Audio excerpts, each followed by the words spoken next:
Across vast biomes, life perpetuates itself through a relentless series of tactical failures. At 21:07, the resident paused their evening news consumption, briefly considering a fresh glass of water.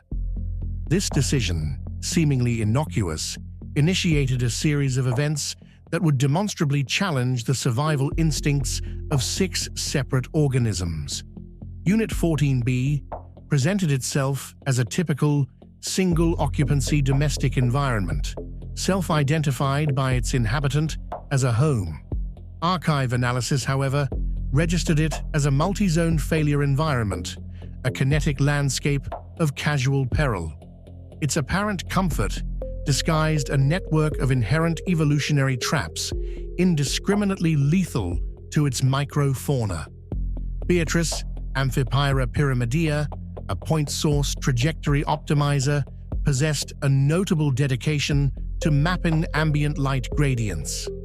Her established routine involved a nightly 3-hour circuit of the living room desk lamp, a consistent and entirely predictable navigational exercise. The lamp had simply been left on. Her species employs transverse orientation, maintaining a fixed angular relationship to distant light.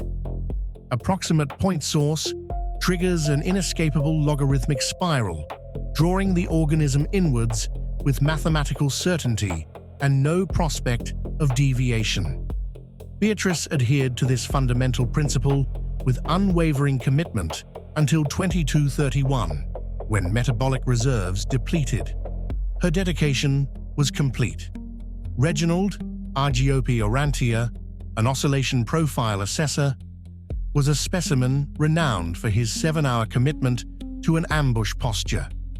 Having descended into a discarded trainer on the hallway shoe rack earlier that morning, his patience for a suitable vibrational signature was exemplary. Spiders of his kind detect potential prey via substrate vibration through highly sensitive leg slit sensilla.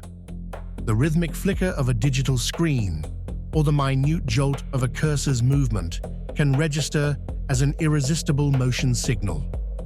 At 22:49, the resident put on the shoe without internal inspection. Reginald's commitment to the ambush remained absolute, even as its context fundamentally shifted. The scout, Lasius Niger, an olfactory vector cartographer, had, with admirable persistence, identified wallpaper adhesive behind the kitchen baseboard as a promising nutritional acquisition.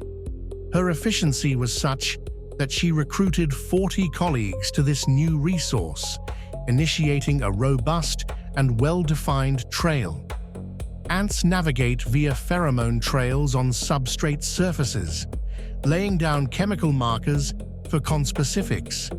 Synthetic materials, however, absorb or fail to retain these crucial markers effectively, rendering subsequent trail following recursively terminal. The adhesive had been present for months, a carbohydrate-rich beacon of false promise. At 23:02, the collective recruitment effort terminated as abruptly as it began, an unfortunate misidentification of opportunity. At this juncture, the archive ceased classifying these events as isolated incidents. The resident poured a glass of wine, selecting a generous measure, and then, with no discernible cognitive shift, retrieved a well-used vacuum cleaner from the utility cupboard. The accumulating data indicated a systemic environmental hazard, not a series of individual misfortunes radiating outwards from the resident's routine.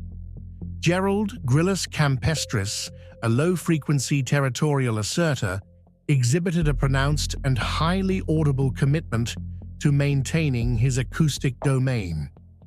His preferred broadcasting location was the confined gap behind the living room radiator, a position offering excellent sound propagation within the unit's resonant structure.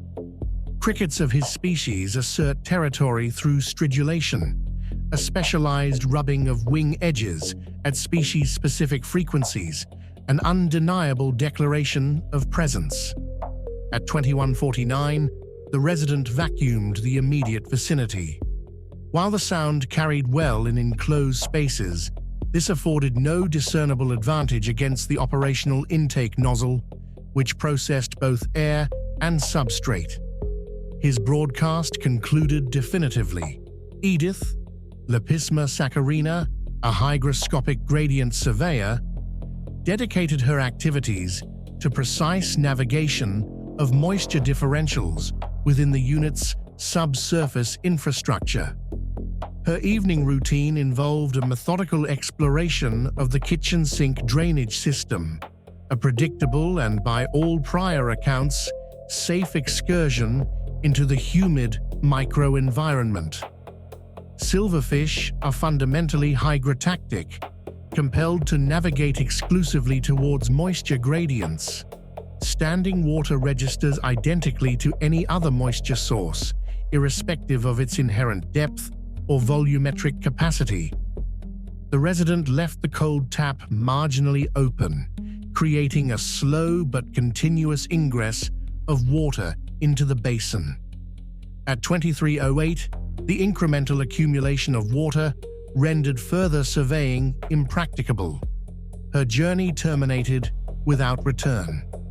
Marguerite, Drosophila melanogaster, a volatile compound sourcing expert, was a particularly adept assessor of fermentation profiles. Her work on this evening involved a rigorous analysis of a glass of Pinot Grigio left on the kitchen counter, a novel and potent substrate. Fruit flies detect fermentation compounds, specifically ethanol, acetic acid, and CO2, at concentrations far below human perception thresholds, registering them as prime indicators of their target substrate, overripe fruit.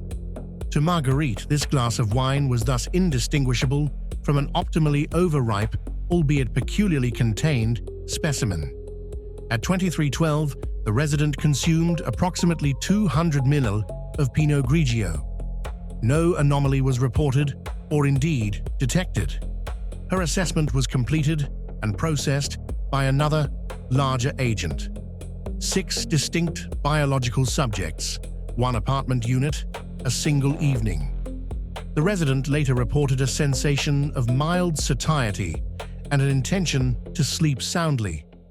Archive instruments, however, recorded a systemic cascade of individual survival failures across multiple zones. No hostile intent was detected. This did not improve survival outcomes. The resident reported a quiet evening. The archive disagreed 6 times.